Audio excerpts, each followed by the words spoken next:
నమస్తే, welcome to I dream social spotlight with కవిత.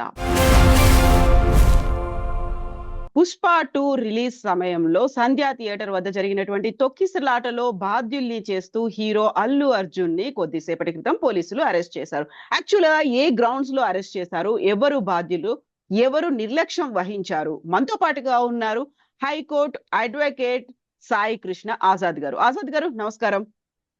నమస్తే అండి. సో ఇప్పుడు అల్లు అర్జున్ అరెస్ట్ నేపథ్యం అనేది ఏ సెక్షన్ల కింద ఆయన అరెస్ట్ చేశారు? అసలు యాక్చువల్ గా ఏం జరిగింది? హీరోని ఎందుకు బాధ్యుల్ని చేశారు? ఇక్కడ ఒకటండి, అందరూ అభిమానులందరూ గమనించాల్సింది ఏంటంటే, ఉమ్, హీరో అనేది ఒక పక్కన పెడితే ఆయన ప్రొఫెషన్ హీరో. ఉమ్, కాకపోతే ఒక నేరం జరిగినప్పుడు అతను ఒక నిందితుడిగానే మనం భావించాలి. ఉమ్, ఎందుకంటే all are equal before the law. చట్టం ముందు అందరూ సమానులే. గొప్ప లేడు, అవును. పేద లేడు, హీరో లేడు, ఇంకెవరు లేరు. కాబట్టి ఏంటంటే ఆయన అరెస్ట్ అనేది ఒక అభిమానిగా నేను ఒప్పుకోను. కానీ ఒక ఉమ్, న్యాయవాదిగా ఏంటంటే ఏం జరిగింది అనేది మనం అందరికి తెలియాలి. ఫస్ట్ ఆఫ్ ఆల్ ఒకటి ఏంటంటే, అది ఆ జరిగిన సందర్భంలో ఆ బిఎన్ఎస్ సెక్షన్ 118 సబ్ సెక్షన్ 1 అండి. ఉమ్, సో దాని ప్రకారం ఏంటంటే అది 7 years నుంచి 10 years వరకు జైలు శిక్ష పడే అవకాశం ఉంది. అంటే ఒక వ్యక్తి మృతికి కారణము ప్రత్యక్షంగా గానీ పరోక్షంగా గానీ ఒక వ్యక్తికి మృతికి కారణం అవటం ఉమ్, ఒకటి. తర్వాత 105 అది కూడా అంతే అండి. అంటే ఎలాంటి ఒక వ్యక్తి చనిపోవడానికి కారణం ఎలాంటి ఉద్దేశం లేనప్పటికీ కూడా ఏంటి కొన్ని అనివార్య కారణాలు కొన్ని అంటే ప్రత్యక్షంగానే పరోక్షంగానే ఆ వ్యక్తి చనిపోయినప్పుడు మనమే బాధ్యులు అవుతాం. ఉమ్, ఇప్పుడు ఉదాహరణకి మీకు పల్లవి ప్రశాంత్ ఉందండి, ఒక సంఘటన జరిగింది. ఆ రోజు అవును. అతను ఏమీ నేరం చేయలేదు, ఏదో మామూలుగా వెళ్ళాడు. తర్వాత కానీ కొంత ఆ యొక్క క్రౌడ్ వల్ల నష్టం జరిగింది. సో సేమ్ ఇదే దీంట్లో కూడా అల్లు అర్జున్ ఎంటర్ అయ్యి అంటే పోలీసు వారి యొక్క ఆర్గ్యుమెంట్ నేను చెప్తున్నాను. వాళ్ళు ఏం ఉమ్, చెప్తున్నారంటే, అల్లు అర్జున్ గారు అక్కడికి వచ్చే సమయంలో మాకు ఎలాంటి ఇన్ఫర్మేషన్ ఇయ్యలేదు, ఉమ్, ముందస్తుగా మాకు చెప్పలేదు. ఒకటి అది బాధ్యత రహితం అవుతుంది. ఉమ్, రెండోది ఏంటంటే మాకు ఇన్ఫర్మేషన్ ఇచ్చి ఇలా ఉంటే బాగుండేది అనేది వాళ్ళు చెప్తా ఉన్నారు. ఇక్కడ చూస్తే అలా అంటే వాళ్ళు చెప్పిన కోణంలో చూస్తే బాధ్యత రాహిత్యం కింద ఒక వ్యక్తికి చనిపోవడం ఏదైనా కారణం అయ్యాడని చెప్పేసి A2గా అతన్ని పెట్టడం జరిగింది. తర్వాత పోలీసు వారు లీగల్ ఒపీనియన్ తీసుకున్నారు. తర్వాత ఈయన హైకోర్టుకి వెళ్ళడం జరిగింది. అక్కడ హైకోర్టులో కూడా తిరస్కరించబడింది. సో ఈ సందర్భంలో ఏంటంటే ఆయన్ని అంటే ఇది అబోవ్ 7 years నేరాలు కాబట్టి అరెస్ట్ చేసే అవకాశం ఉంది. అరెస్ట్ చేశారు ఈ రోజు. ఉమ్. అదే సో ప్రొసీజర్.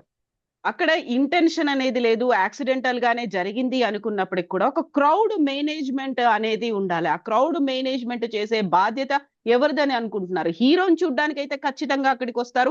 ఒక సెంటిమెంట్ అనేది అక్కడ ఉంది కాబట్టి సంధ్యా థియేటర్ దగ్గరికి ఆయన వస్తారు, చూస్తారు అనేటువంటి అభిమానులు అయితే అభిప్రాయపడ్డారు. అక్కడికి భారీగా చేరుకున్నారు కదా. ఇప్పుడు హీరో అయితే కావచ్చండి, ఇప్పుడు కాదంటలేదు. ఆయన హీరోగా నేను అభిమానిస్తా, మంచి యాక్టర్, నేను కూడా um, respect him as a um, hero.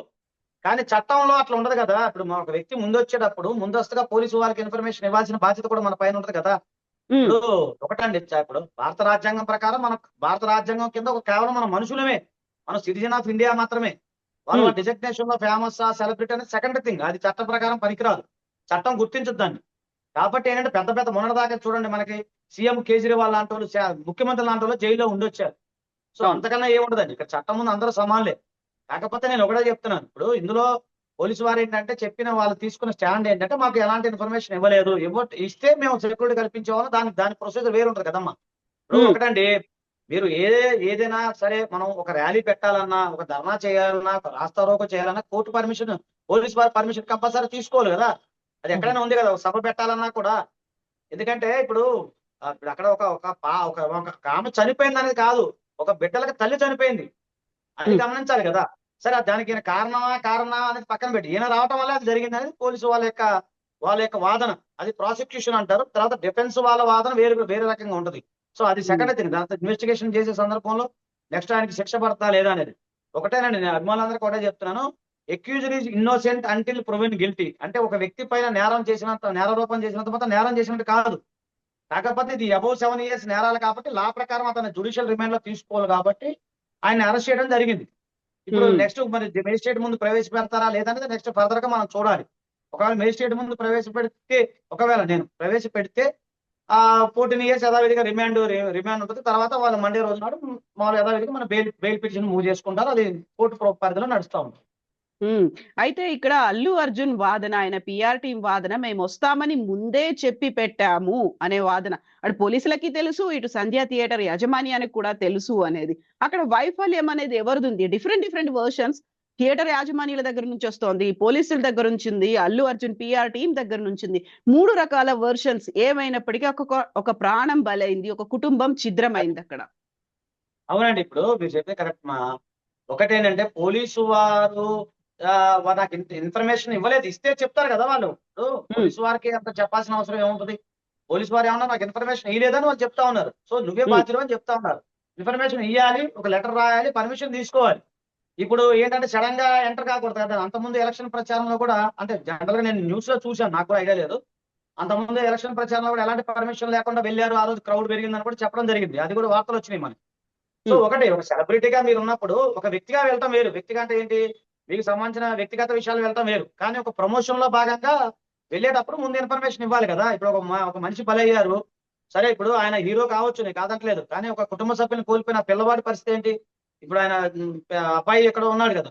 So అతను పరామర్శించింది మరి ఇచ్చారో లేదో నాకు తెలియదు. ప్లస్ ఏదో కాంపన్సేషన్ 25 lakhs ఇస్తున్నారు, మరి అది ఇచ్చారో కూడా నాకు తెలియదు.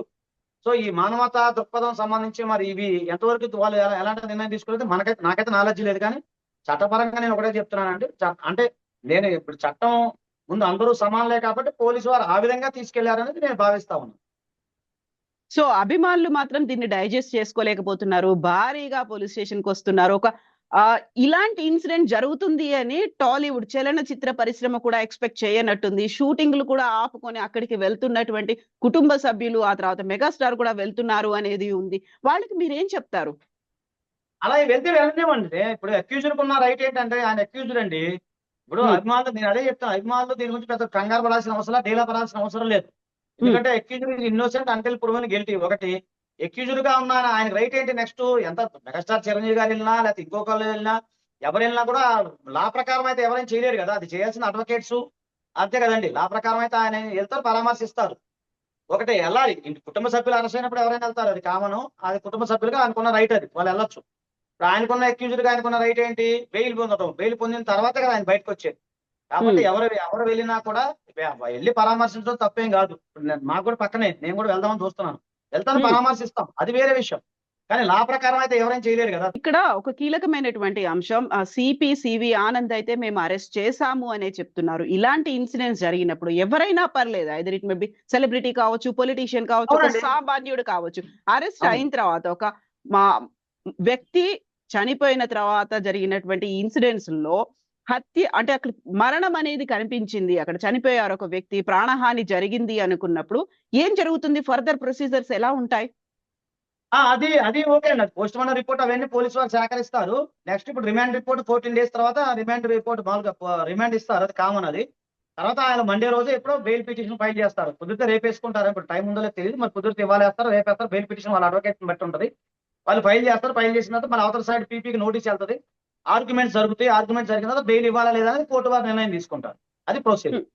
అయితే ఇక్కడ స్టేషన్ బెయిల్ అలాంటివి ఏమైనా ఉంటాయా ఈ ఇన్సిడెంట్స్ లలో? లేదండి, ఇది అబౌవ్ 7 years నేరాలు కాబట్టి స్టేషన్ బెయిల్ ఉండవు. ఎందుకంటే అబౌవ్ 7 years, బిలో 7 years నేరం అయితే ఆయనకు ఎప్పుడో ఇచ్చేవాళ్ళు, నోటీస్ ఇచ్చేవాళ్ళు, 41 నోటీస్ ఇచ్చేవాళ్ళు, ఇచ్చి ఆయన వచ్చి చేసేవాళ్ళు. ఇప్పుడు అది కాదు, 10 years నేరాలు కాబట్టి పోలీసు వారికి ఉన్న ప్రకారం, రూల్ ప్రకారం ఏంటంటే అరెస్ట్ చేసే అవకాశాలు కనపడతా ఉంది, రిమాండ్ విధించే అవకాశాలు కనపడతాం. సో ఇప్పుడు అక్కడి నుంచి పోలీసులు అదుపులోకి తీసుకునే టైంలో మీరు డైరెక్ట్ గా మా ఇంట్లోకి పర్మిషన్ లేకుండా మా బెడ్రూమ్ లో కూడా జొరబడ్డారు, మేము డ్రెస్ మార్చుకునేటువంటి అవకాశం కూడా మాకు ఇవ్వలేదు అని అల్లు అర్జున్ ఆర్గ్యుమెంట్ అనేది చేస్తున్నారు. యాక్చువల్ గా పోలీసులు అదుపులోకి తీసుకునేటప్పుడు నోటీసులు ఇస్తారా? ఎలా ఉంటుంది అక్కడ ప్రొసీజర్? అంటే ఇది అబౌవ్ 7 years నేరాలు కదండి. Discretion power of the police officer, administration officer. So అందులో చెప్పే కదా, అది ఎక్కడున్నా అది వేరే విషయం. క్రిమినల్ ట్రెస్పాస్ ఏం జరగదు, ఎందుకంటే వాళ్ళ డ్యూటీ వాళ్ళు చేస్తారు కదండి. వాళ్ళ డ్యూటీ ప్రకారం వచ్చారు, అక్యూజ్డ్ అక్కడ ఉన్నాడు, అరెస్ట్ చేశారు అంతే. ఆయన నువ్వు హీరోనా కాదా అనేది కాదు, చట్టం ముందు అలా ఉండదు కదమ్మా. ఎవరైనా వాళ్ళ పవర్స్, పోలీసు వాళ్ళ పవర్స్, అది వాళ్ళకి ఇచ్చిన అధికారం అది. సో సేమ్ ఇంత ముందు వివరించినటువంటి ఏమంటారు ఎక్స్ప్లెనేషన్స్ అనేవి, వాళ్ళ వాదనలు అనేవి అవే కొనసాగించే అవకాశం ఉంటుంది. తెలుసుకోవాలండి, కోర్టులో తెలుసుకోమంటారు పోలీసు వారు, కానీ ఇక్కడ సంబంధాలు ఏమి ఉండవు. అవన్నీ ఆర్గ్యుమెంట్స్ అని కోర్టులో చూసుకోవాలి అవన్నీ. ఓకే, ఇప్పటికైతే నేరం ఆయన నిందితుడిగా ఉన్నాడు కాబట్టి, అక్యూజ్డ్ గా ఉన్నాడు కాబట్టి, ఇది కనుక నేరం రుజువు అయితే 7 సంవత్సరాల పాటు శిక్ష విధించే అవకాశం 7 సంవత్సరాల నుంచి 10 సంవత్సరాల వరకు అంటే చట్టంలో ఉన్నది నేను చెప్తున్నా, వ్యక్తిగత అభిప్రాయం కాదు. చట్టంలో బిఎన్ఎస్ సెక్షన్ ఏం చెప్తున్నా మీకు చెప్తున్నాను. ఎస్ ఆజాద్ గారు, థ్యాంక్ యూ సో మచ్ అండి. మళ్ళీ మనం మాట్లాడుకుందాం ఫర్దర్ డెవలప్మెంట్స్ గురించి. ఓకే అండి, thank you so much Azad గారు, థ్యాంక్ యూ అండి.